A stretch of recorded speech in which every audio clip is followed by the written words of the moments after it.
வெற்றிக்கான ரகசியம் ஒரே ஒரு சொல்தான் என்று யாராவது சொன்னா நம்புவீங்களா? அந்த ஒரு சொல்ல தேடி ஒரு அரசன் முனிவரிடம் சென்றான்.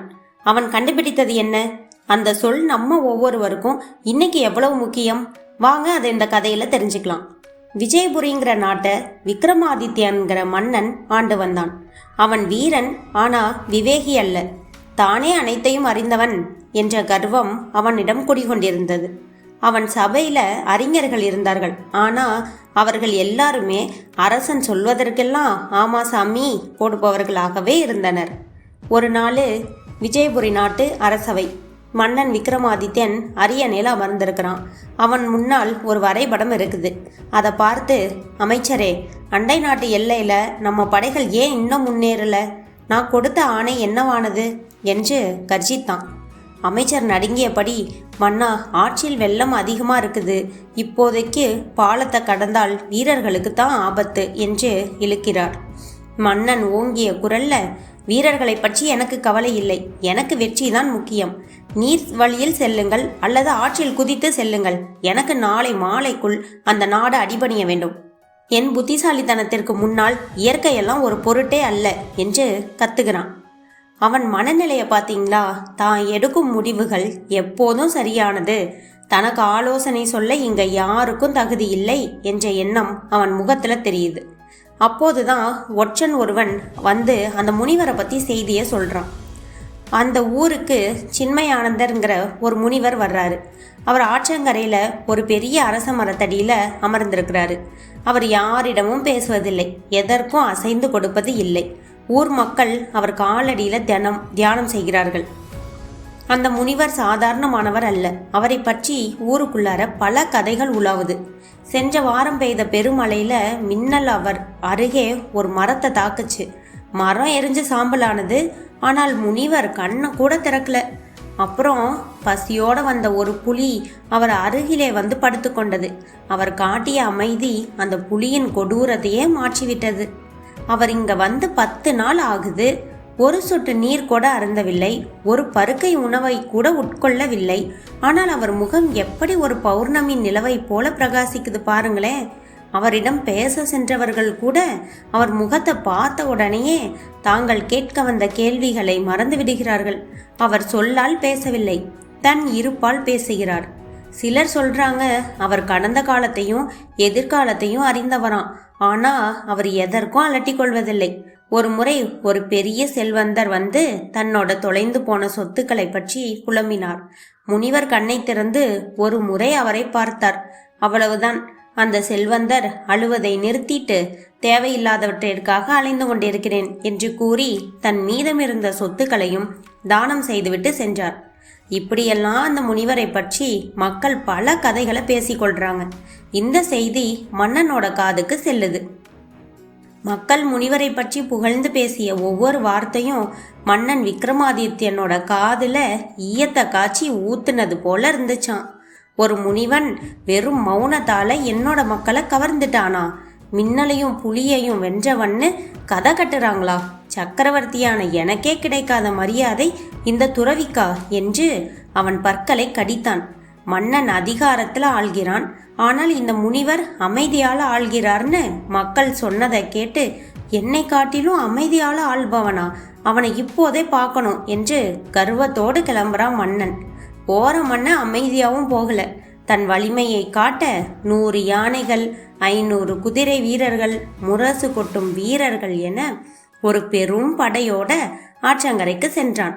அமைதியா இருந்த அந்த ஆற்றங்கரை இவனோட ஆரவாரத்தால அதிர தொடங்குச்சு. முனிவர் மௌனமாக தியானத்துல இருந்தாரு. யானையின் மேலிருந்து இறங்கிய மன்னன் முனிவரின் முன்னால் வந்து நின்றான். மன்னன் முனிவரோட முன்னால் நின்று, முனிவரே, உம்மை பெரிய ஞானி என்கிறார்கள். இதோ என்னோட கேள்விகளுக்கு பதில் சொல்லும். முனிவரே, இந்த உலகத்திலேயே உயர்ந்த செல்வம் எது? பதில் இல்லை. ஒரு அரசன் எப்படி தன் நாட்டை ஆள வேண்டும்? பதில் இல்லை. கடவுள் எங்கே இருக்கிறார்? காட்டுங்கள். பதில் இல்லை. முனிவரிடம் எந்த அசைவும் இல்லை. மன்னன் பொறுமை இழக்கிறான். முனிவரே, நான் ஒரு சக்கரவர்த்தி. உம்மிடம் பேசிக் கொண்டிருக்கிறேன். பதில் சொல்லாமல் மௌனமாக இருப்பது என்னை அவமானப்படுத்துவது ஆகும். பதில் தெரியவில்லை என்றால் தெரியாது என்று ஒப்புக்கொள்ளுங்கள். அதை விட்டுவிட்டு இந்த மௌன நாடகம் எதற்கு? இது கோழைகளின் ஆயுதம் என்று எள்ளி நகையாடுகிறான். முனிவர் மெல்ல கண்களை திறந்தார். அவர் கண்களில் பயமில்லை, பதிலாக ஒரு ஆழமான அமைதி இருந்தது. அந்த அமைதி மன்னனை மேலும் ஆத்திரப்படுத்தியது. நான் கேட்கும் கேள்விகளுக்கு பதில் சொல்ல உமக்கு துணிவில்லை. மௌனமாக இருப்பது ஞானம் அல்ல, அது கோழைத்தனம். பேச தெரியாதவர் எப்படி ஞானியாக இருக்க முடியும் என்று கூறி தன் இடுப்பில் இருந்த வாளை உருவினான் மன்னன்.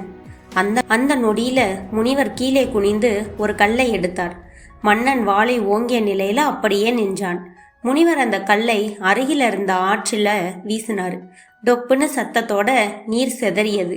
மன்னனை நோக்கி அந்த அலைகளை பார் என்று சைகை செய்தார் முனிவர். நிமிடங்கள் கடந்தன.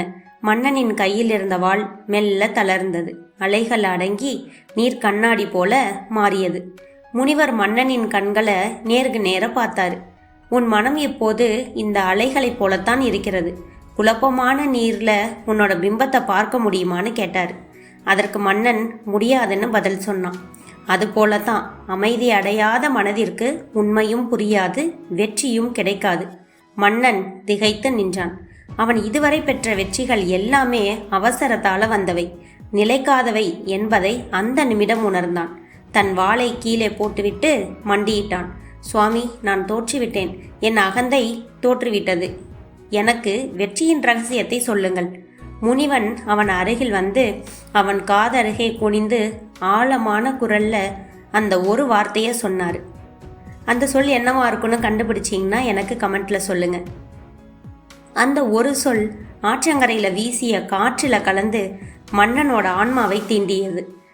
அந்த சொல் என்னவா இருக்குன்னு நினைக்கிறீங்களோ அதை கமெண்ட்ல சொல்லுங்க. அதோட இது போன்ற கதைகளை தொடர்ந்து கேட்க சப்ஸ்கிரைப் செய்து இணைந்திருங்கள். பிடிச்சிருந்தா மறக்காம லைக் பண்ணிடுங்க. பிடிக்கலைனாலும் கமெண்ட்ல சொல்லுங்க, தெரிஞ்சுக்கிறேன். சரிங்களா? அந்த ஒரு சொல்லோட முனிவர் மீண்டும் மௌனமானார். ஆனா மன்னன் விக்ரமாதித்யன் மாறி இருந்தான். அவன் அரண்மனைக்கு திரும்பிய விதம் வித்தியாசமா இருந்துச்சு. முரசு ஒலிகள் இல்லை, ஆரவாரம் இல்லை. அவன் அமைதியா தன் குதிரையில வந்தான். அரண்மனைக்கு திரும்பிய மன்னன் உடனே போரை நிறுத்த ஆணையிடுகிறான். தன் வாழ்நாள்ல தான் செய்த தவறுகளை ஒவ்வொன்றாக சரி செய்ய தொடங்கினான். மக்கள் அவனை புத்திசாலி அரசன் என்று அழைப்பதை விட கருணையுள்ள அரசன் என்று அழைக்க தொடங்குறாங்க. அந்த ஒரே ஒரு சொல்லு ஒரு சாம்ராஜ்யத்தின் தலையெழுத்தையே மாற்றுச்சு. ஆகையால நண்பர்களே, நம் வாழ்விலும் பல நேரங்கள்ல நாம் விக்ரமாதித்யனாகத்தான் இருக்கிறோம். ஒரு வாட்ஸ்அப் மெசேஜ் பார்த்த உடனே கோபப்படுறோம். யாராவது ஒரு வார்த்தை சொல்லிட்டா போதும், உடனே பதிலுக்கு 10 வார்த்தை பேசுறோம். ஆனா அந்த முனிவர் சொன்ன அந்த சொல் நம்மிடம் இருந்தால் நாம் எடுக்கும் ஒவ்வொரு முடிவும் ஒரு சாம்ராஜ்யத்தையே மாற்றும் வலிமை கொண்டது. ஆற்றில் விழுந்த கல் அலைகளை உருவாக்குவது போல நம் அவசர சொற்கள் உறவுகள்ல விரிசலை உருவாக்கும். அந்த அலைகள் அடங்கும் வரை காத்திருங்கள். அப்போதுதான் தெளிவான நீர், அதாவது பிரச்சனை என்னவென்று தெரியும். தெளிவான வாழ்வும் அமையும். அந்த சொல் என்னன்னு கண்டுபிடிச்சிங்களா? முனிவர் சொன்ன அந்த சொல்லு நிதானம்.